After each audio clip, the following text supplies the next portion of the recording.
Ici, on va voir comment dégauchir la contrefiche de l'arrêté et comment la placer. Donc, on va utiliser deux méthodes. La méthode est rémunérée, qui est la plus juste, la plus précise, et après, on va se vérifier par la méthode de pas.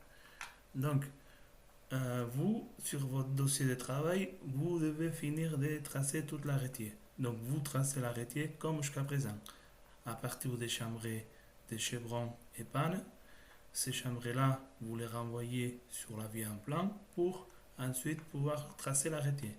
Donc rappelez-vous, ces chambres-là, on les arrête à la face de l'arrêté, c'est-à-dire à cette ligne-là, parce que les pièces de bois, c'est-à-dire la panne et les chevrons, on les coupe à la face de l'arrêté et ils vont être vissés ou cloués à la face de l'arrêté.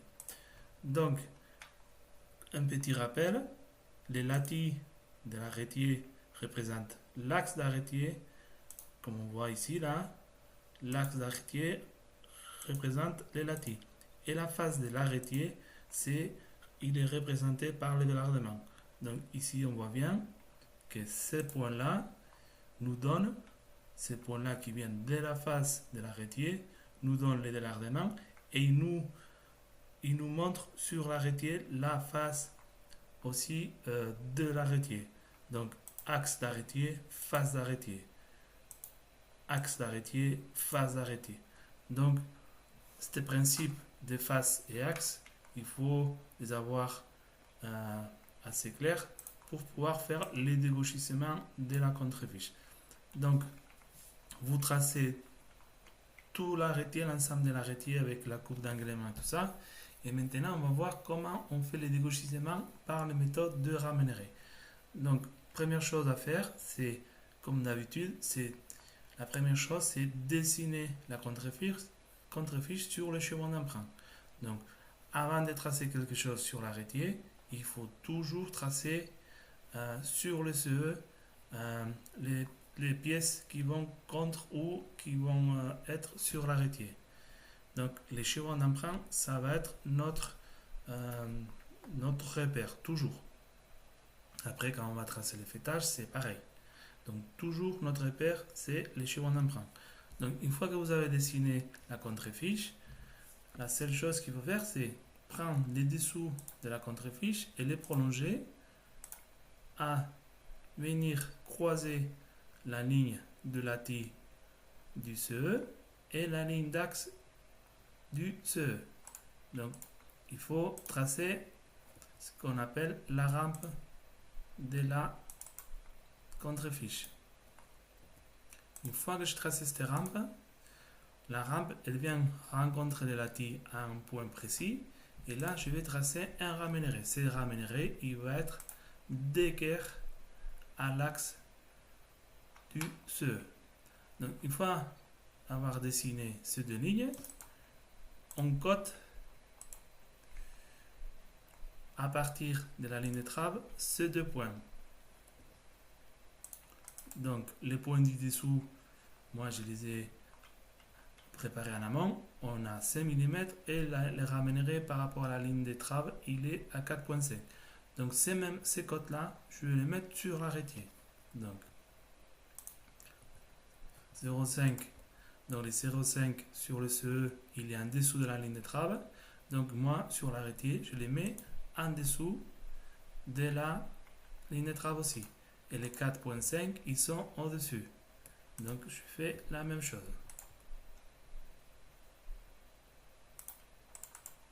Donc, une fois que vous avez fait ça, je mets mes cotes pour qu'ils soient plus clairs.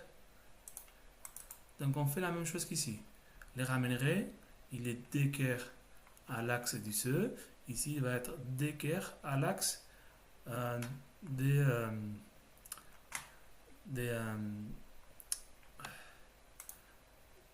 l'axe de l'arrêté. Donc je mets ici mon ramènerai et je l'envoie jusqu'au latis. Ici, il s'arrête au latis. Ici, je l'arrête au latis. Et après, je n'ai plus qu'à tracer la ligne directrice de l'arrêté, de la contrefiche d'arrêté. Je fais pareil. Je viens rejoindre à l'axe mon point à 0,5. Comme ici, la même chose. Et là, je peux dessiner ma rampe des contrefiches à l'axe. Cependant,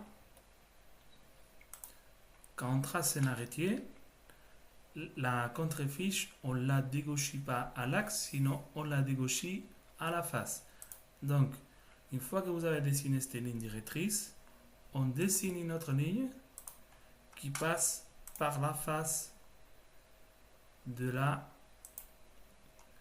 l'arrêtier. Donc, l'arrêtier, on a vu tout à l'heure, la face de l'arrêtier est représentée par le délargement. Donc, ces lignes directrices, je la déplace au niveau du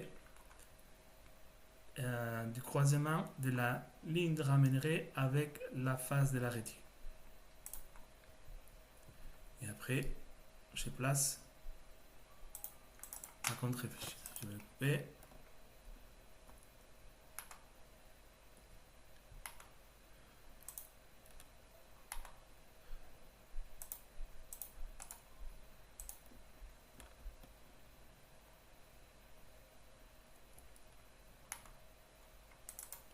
Et là, ma contrefiche, elle va être tracée. Après, la contrefiche, il aura une coupe d'anglement contre le poinçon. Donc, si elle a la même épaisseur que mon arrêtier, j'aurai plus qu'à descendre ces deux points pour tracer la coupe.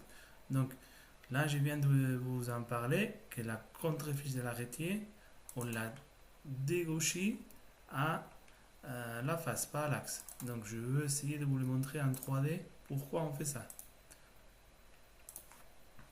Donc ici, on a dégauché la contrefiche de la demi-ferme et la contrefiche de l'arrêtier. Donc, dégauchir, c'est quoi? Dégauchir, c'est créer un plan incliné et ganger les rades d'un point. En fait, les deux contrefiches, elles sont confondues. Donc, c'est en fait la contrefiche de l'arrêtier, on ne la voit pas. Donc ici, vous voyez, j'ai tracé la rampe et ici, des niveaux, j'aurai les ramènerai. Donc la méthode, c'est pareil. Donc maintenant, je vais vous faire la vue par bout de la contrefiche d'arrêtier. Donc ici, ce que je vais faire, j'ai pris les deux plans de dégauchissement. En fait, ce qu'on a fait en 2D, c'est la même chose. Et maintenant, ce que je vais faire, c'est une vue par bout.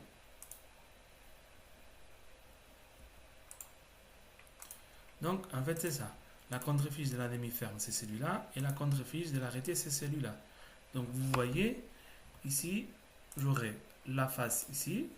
Donc, c'est-à-dire, et l'axe ici. Donc, sur le dessin, on a débauché à la face. Ok, en fait, ce qu'on est en train de faire, c'est de ces deux arêtes-là, on est en train de les remonter pour qu'on ne voie pas du voie par bout. Donc, si je la laisse ici à l'axe, au premier trait que je fais sur mon dessin, on verrait la contrefiche par en dessous. Donc, l'idée, c'est pas la voir et pas avoir du bois par bout ici dessous.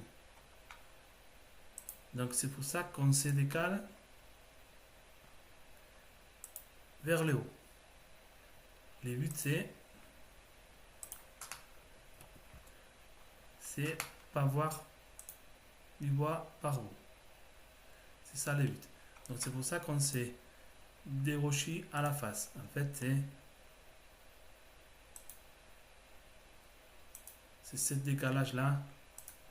Sinon, si on ne veut pas faire ce décalage et on voudrait voir deux plans au même niveau, il faudrait que j'efface les deux largements de la contrefiche. Sur des billes charpentes, on peut voir ça aussi. Donc, les buts du décalage, en fait, c'est ça. Donc maintenant, on va continuer sur notre dessin et on va vérifier notre traçage avec la méthode de pas. Donc la méthode de pas, c'est à peu près la même chose. Donc la seule chose, c'est qu'on va travailler avec les latis et la ligne de trave. Donc la rampe de ma contrefiche, ben, on va faire la même chose, on va l'arrêter au latis et à la ligne de trave.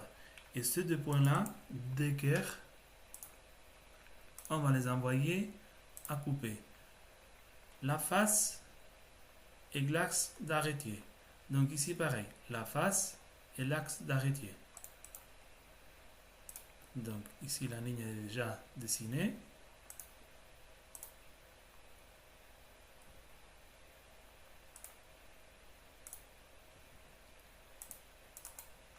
Ici j'en ai une autre qui est dessinée déjà aussi. Donc rappelez-vous, depuis la ligne de trave, j'envoie à l'axe et à la face. Et ces deux points, ensuite je les remonte sur la ligne de trave. Donc ici, je démarre de la ligne de trave, je passe par la face et l'axe sur le bien plan et je renvoie ces deux points sur la ligne de trave à nouveau. Donc vous voyez, montrer à l'axe, il est confondu et montrer à la face, il est confondu aussi. Donc maintenant, il nous reste vérifier ces deux points. Donc pareil, je les remonte d'équerre, comme toujours. Tous les points qui viennent à la face, je les remonte d'équerre. Et on voit bien que l'axe, il est confondu avec les traits de Ramenéré et la face, il est confondu aussi avec notre dessous, notre point à la face.